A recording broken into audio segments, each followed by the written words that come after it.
The NHL is known for its physicality and high-intensity gameplay, but there have been moments where players have crossed the line and committed egregious fouls resulting in lengthy suspensions. In this video, we'll take a look at the top 5 longest NHL suspensions of all time and how they impacted the league. In 2004, Todd Bertuzzi, then playing for the Vancouver Canucks, sucker punched Steve Moore of the Colorado Avalanche from behind. The infraction happened late in the third period. Todd Bertuzzi was sent onto the ice for Vancouver. After failing to instigate Moore to fight, Bertuzzi skated after Moore, grabbed his jersey, and punched him in the back of the head, knocking him unconscious.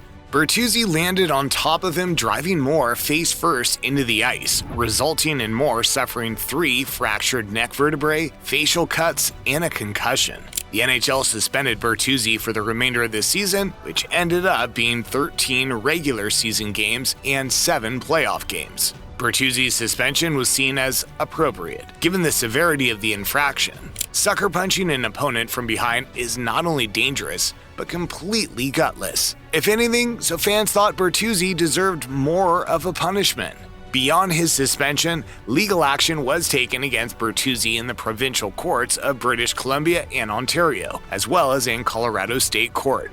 In 1993, Dale Hunter, then playing for the Washington Capitals, blindsided Pierre Turgeon of the New York Islanders after a goal. The incident occurred during a playoff game, and Hunter was immediately ejected. The NHL suspended Hunter for 21 games, one of the longest suspensions in league history at the time. Hunter's cheap shot left Turgeon with a separated shoulder, causing him to miss all but one of the Islanders' remaining playoff games. Hunter's suspension was controversial, with some arguing that it was too harsh and others saying it was not harsh enough.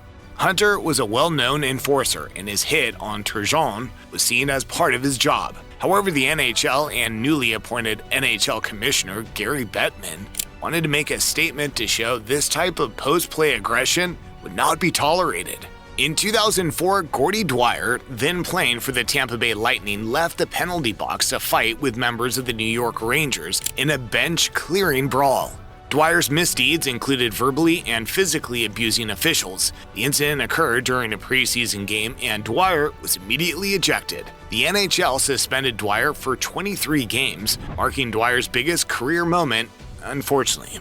Dwyer's suspension was seen as appropriate given the severity of the infraction. Leaving the penalty box to fight is not only dangerous, but it's also a clear infraction. The NHL wanted to send a message that in no circumstances should a player enter the ice during such an altercation, especially while already sitting in the penalty box.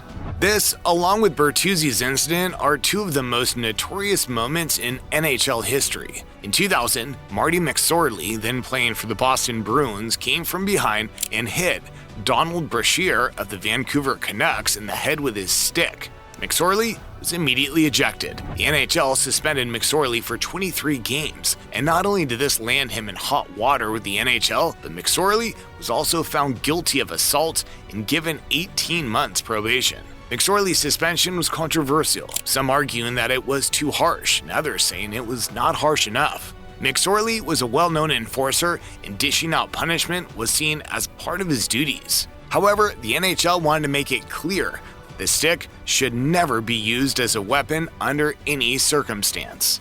In 2007, Jesse Boulerius, then playing for the Philadelphia Flyers, cross-checked Ryan Kessler of the Vancouver Canucks in the face.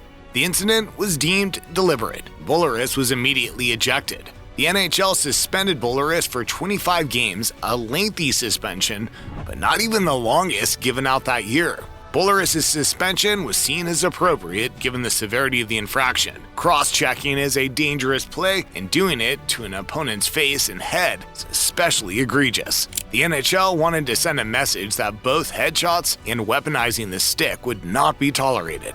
In 2007, Chris Simon, then playing for the New York Islanders, stomped on the leg of Jarkko Ruutu of the Pittsburgh Penguins. Simon was immediately ejected. The NHL suspended Simon for 30 games, the longest suspension in the league history at the time. Simon went on a leave of absence to receive counseling and also receive drug and alcohol treatment. Simon's suspension was controversial, some arguing that it was too harsh and others saying it was not harsh enough. One of the biggest factors was Simon had a history of violent play, including a previous suspension for using his stick as a weapon. The NHL wanted to send a message that he needed to clean up his act if he was to remain on the ice. In 2012, Rafi Torres, then playing for the Phoenix Coyotes, delivered a vicious hit to the head of Marian Hossa of the Chicago Blackhawks. The hit was so severe that Hossa had to be taken off the ice on a stretcher. Torres was immediately ejected from the game, and the NHL suspended him for 41 games, the longest suspension in league history. Many hockey fans and experts felt that Torres deserved the suspension, given the severity of the hit and his history of violent play. Torres had been suspended several times before this incident, and the NHL showed that it had had enough of his nonsense. These suspensions had a significant impact on the NHL. They sent a clear message that dangerous play and violent behavior would not be tolerated. The suspensions also served as a deterrent to other players who may have been considering similar actions. The NHL's strict discipline policy has helped to improve the safety of the game and protect its players. The NHL's longest suspensions have been reserved for the most egregious fouls committed on the ice. These suspensions help to improve safety of the game and send a clear message that dangerous play will not be tolerated. As the NHL continues to evolve and make the game safer, we'll likely see even stricter disciplinary action taken against players who violate the league's code of conduct. What suspension do you remember most?